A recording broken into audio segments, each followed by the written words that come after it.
Podemos definir a lei de velocidade de uma reação química como aquela equação que possa representar a velocidade da reação em relação às concentrações dos reagentes.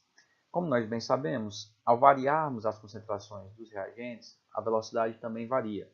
E a dependência entre a variação da velocidade e a variação da concentração é o que nós chamamos de lei de velocidade. Então, vejamos uma situação em que nós temos dois compostos que interagem para dar origem a um outro composto e suponhamos que nós conheçamos a velocidade dessa reação. Então, vamos fazer um experimento dobrando a concentração de um dos reagentes. Por exemplo, se nós dobrarmos a concentração do NO2 e se for verificado que a velocidade da reação, aqui representada por VR, também dobra, nós temos uma proporção linear, ou seja, nós dizemos que é uma reação do tipo de primeira ordem. Tá?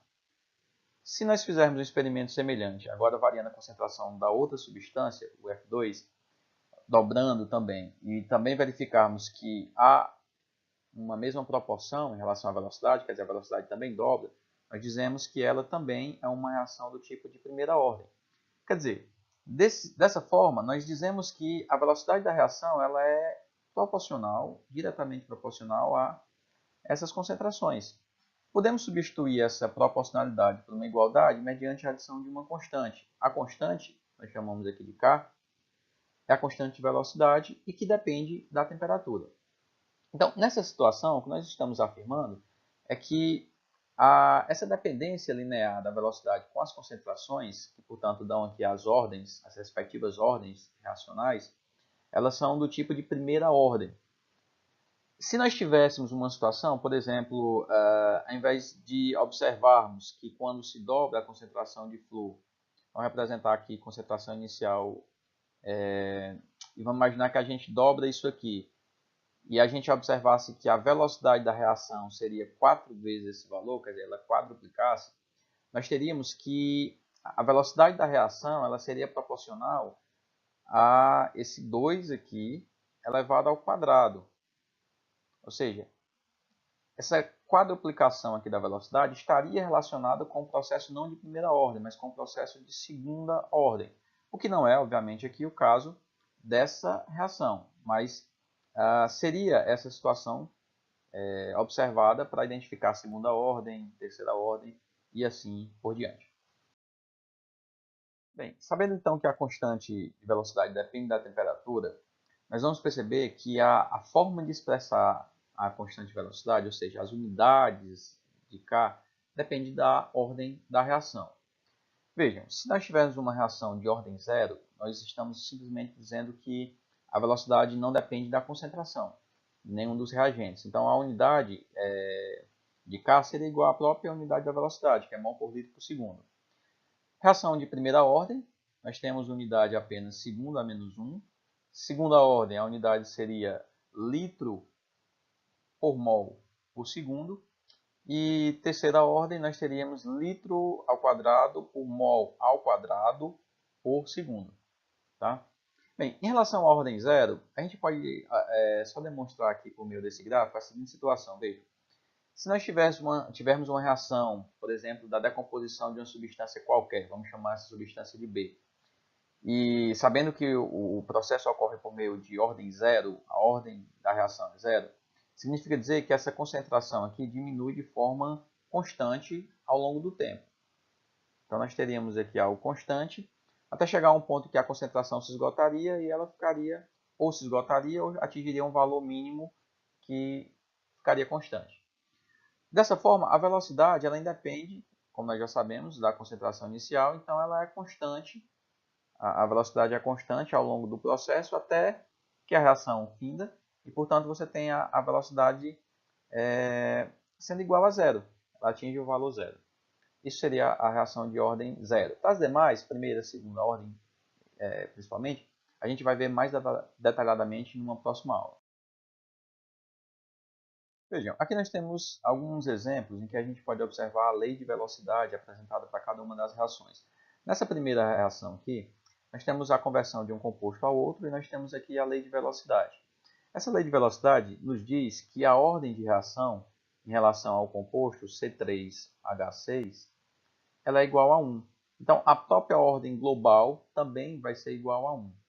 Já no segundo caso, em que a gente tem a reação de NO com hidrogênio, formando gás, nitrogênio e água, nós temos que a velocidade da reação ela já tem uma ordem, ou melhor, na lei de velocidade, nós já observamos uma ordem de reação para o N2 como sendo igual a 2. Então, é uma reação de segunda ordem em relação ao NO2. Em relação ao hidrogênio, nós observamos que aqui nós temos ordem de reação igual a 1. Então, podemos expressar que a ordem de reação global ela é igual à soma das ordens de reações individuais. Ou seja, nesse caso aqui nós teremos uma reação de terceira ordem. Não custa nada lembrar que esses exponentes eles não são oriundos da estequiometria da reação, embora em alguns poucos casos, dependendo do mecanismo, isso possa coincidir. Mas esses expoentes eles dependem, são fatores experimentais, portanto, nada de querer associar com os coeficientes estequiométricos. Okay? Bem, e aqui nós temos um terceiro caso em que a acetona reage com o iodo em meio ácido, gerando dois compostos. O que nós observamos aqui é que a velocidade, a lei de reação, a lei de velocidade, aqui representada, ela nos indica que a velocidade da reação é diretamente proporcional à concentração de acetona e vejam, a concentração de H+. Notem que o iodo, ele, embora faça parte da reação, ele não influencia em relação à ordem global, quer dizer, a ordem reacional em relação ao iodo seria 0. Então, representando de forma detalhada, a ordem de reação em relação à acetona, como nós observamos aqui, seria 1. Em relação à ordem de reação em relação ao iodo, seria igual a 0. E a ordem de reação em relação ao íon H+, seria igual a 1. Logo, a ordem de reação global aqui seria igual a 2. Esse é um exemplo interessante porque nos mostra que, embora o íon H+ não participe diretamente da reação, ele nesse caso aqui apresenta-se, por exemplo, como um intermediário, mas ele influencia na velocidade porque ele está alterando o mecanismo da reação. E esse é um fator, sem dúvida, importante. Bem, uma forma prática de se avaliar o efeito da concentração na velocidade de uma reação é por meio da verificação da velocidade inicial para uma reação que é realizada em diferentes condições de concentrações iniciais. Vamos ver um exemplo que vai nos auxiliar a compreender melhor. A reação entre o íon amônio e o íon nitrito, que gera gás, nitrogênio e água, realizada a 25 graus, foi feita, variando-se as concentrações iniciais, e nós temos os resultados apresentados aqui nessa tabela. Bem, o que é que nós podemos extrair daqui? Vamos ver uma primeira situação, considerando os experimentos 1 e 2. Nesses experimentos, reparem, a concentração de um dos reagentes se mantém constante, então, essencialmente, ele não influencia na velocidade quando se altera de um experimento para outro. Enquanto no outro caso aqui, nós temos a variação do íon amônio colocada de forma dobrada, de um experimento do outro. Então, se a gente observar aqui nesse sistema, a gente está verificando o seguinte. Quando nós dobramos a concentração de amônio, mantendo a concentração de nitrito constante, o que acontece com a velocidade? Se nós verificarmos aqui desse lado, a gente percebe que a velocidade dobra. Então, dobramos a concentração de um dos reagentes, concentração inicial. A velocidade inicial dobra. Quer dizer que existe uma relação, uma correspondência linear. Portanto, nós teríamos aqui uma reação em relação ao íon amônio como sendo uma reação de primeira ordem. Okay? Poderíamos verificar também se nós comparássemos os experimentos 2 e 3. Aqui nós temos novamente a concentração do íon nitrito se mantém constante. Nós promovemos um aumento da concentração de amônio dobrando sua concentração e verificamos aqui que a velocidade também dobra. Ou seja, em qualquer circunstância, em qualquer dos experimentos realizados, a gente deve sempre observar essa correspondência. Vejam, a gente também pode verificar a ordem da reação em relação ao íon nitrito. Nos experimentos 5 e 6, nós temos uma situação em que a concentração de amônio agora é mantida constante, e aqui nós temos a variação da concentração do nitrito. Aqui a concentração é dobrada. Mas percebemos que a velocidade é dobrada, então encontramos a mesma relação. Dobra-se a concentração de nitrito, dobra-se a velocidade. A relação também é do tipo de primeira ordem. Então, é possível nós escrevermos a a lei de velocidade para essa reação da seguinte forma. A velocidade da reação vai ser igual a uma constante, K, vezes a concentração de amônio, vezes a concentração de NO2-.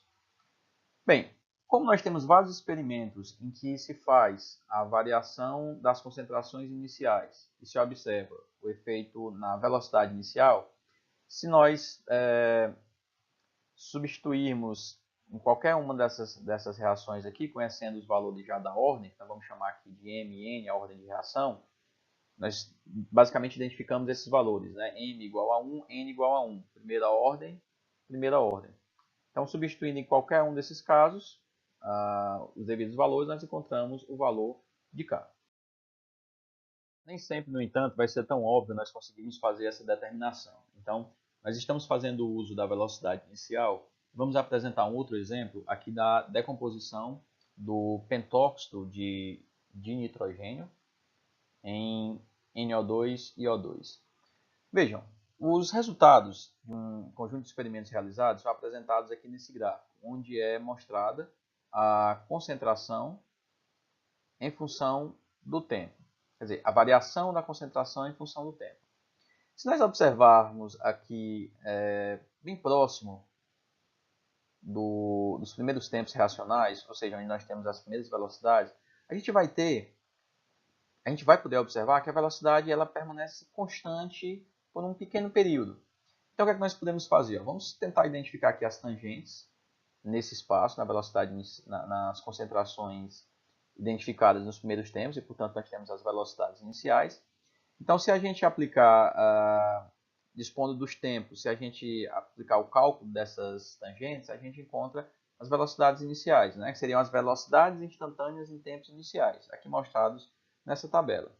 Então, nós temos aqui dados para 5 experimentos, onde a concentração de N2O5 varia de 0,01 a 0,08, e aqui a gente tem as velocidades. Vejam, como nós temos apenas um reagente, a gente pode observar aqui nos dois primeiros experimentos que há a variação de concentração, ou seja, no segundo experimento é colocado o dobro da concentração anterior, e o que a gente observa com a velocidade? A velocidade também dobra. Então, a ordem de reação, o M, que nós estamos precisando saber aqui, seria igual a quanto? Igual a 1, ou seja, uma reação de primeira ordem. Como é que nós identificamos o valor de K? Como é que nós determinamos a constante reacional?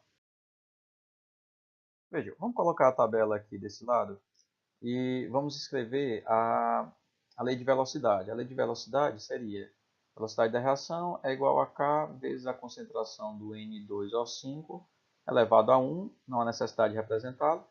E, basicamente, se nós utilizarmos o dado de qualquer um desses experimentos, nós vamos ter que a constante velocidade vai ser dada por velocidade da reação dividido pela concentração de N2O5. Muitas vezes é coerente a gente fazer uso do conjunto de informações para determinar essa constante. Então, vamos montar um gráfico utilizando a concentração inicial e a velocidade correspondente. Aqui a gente percebe facilmente que há uma relação linear. Quer dizer, essa relação linear aqui, ela indica que a velocidade inicial, ela varia de forma linear em relação à concentração inicial utilizada. Se a gente se vale da lei de velocidade, a gente identifica que a constante nada mais é do que a inclinação desse gráfico, ou a tangente de um ângulo formado aqui por essa circunstância. Então vamos escolher um conjunto de intervalo de concentração inicial, por exemplo, 0,07 a 0,03. A gente tem os valores correspondentes aqui, seria mais ou menos isso, de velocidade inicial. E pegando aqui pelo gráfico, mais ou menos esse valor aqui. Bem, então o valor de K, que seria a tangente desse ângulo, seria igual, vamos pegar aqui o intervalo de velocidade, que seria cerca de 3,5 vezes 10 a menos 4. Reparem aqui no gráfico, onde é que a gente está encontrando isso. Menos, a gente teria mais ou menos isso aqui, 1,5 vezes 10 a menos 4. Isso se refere à velocidade, então vamos representar a unidade que seria mol por litro por segundo. E vamos dividir isso aqui pelo intervalo de concentrações, que seria o 0,07 menos 0,03, concentração dada em mol por litro. Nós cancelamos aqui as unidades, mol com mol, litro com litro, sobrou segundo a menos 1, o que é coerente com o processo de primeira ordem, ok? Como nós já havíamos determinado anteriormente. E, bem, esse resultado aqui, ao fazermos os cálculos, vai nos dar que o valor de K será igual a 5 vezes 10 elevado a menos 3 segundos a menos 1. É crucial nós nos atermos aqui para a unidade, porque muitas vezes quando nós lidamos com um problema em que é necessário saber a ordem da reação, não é dito explicitamente, mas é apresentado a constante. Então o estudante deve ser capaz de observar a constante, a unidade correspondente e identificar qual a ordem de reação. Ok? Para finalizarmos nossa aula, eu deixo aqui um problema para vocês, onde, dada essa reação entre o cloreto de mercúrio 2 e o íon oxalato, que forma o cloreto, o CO2 e o cloreto de mercúrio 1, para que vocês possam determinar a lei de velocidade e a constante de velocidade. Para isso, vocês vão utilizar os dados de 3 experimentos que são mostrados nessa tabela. Bom trabalho!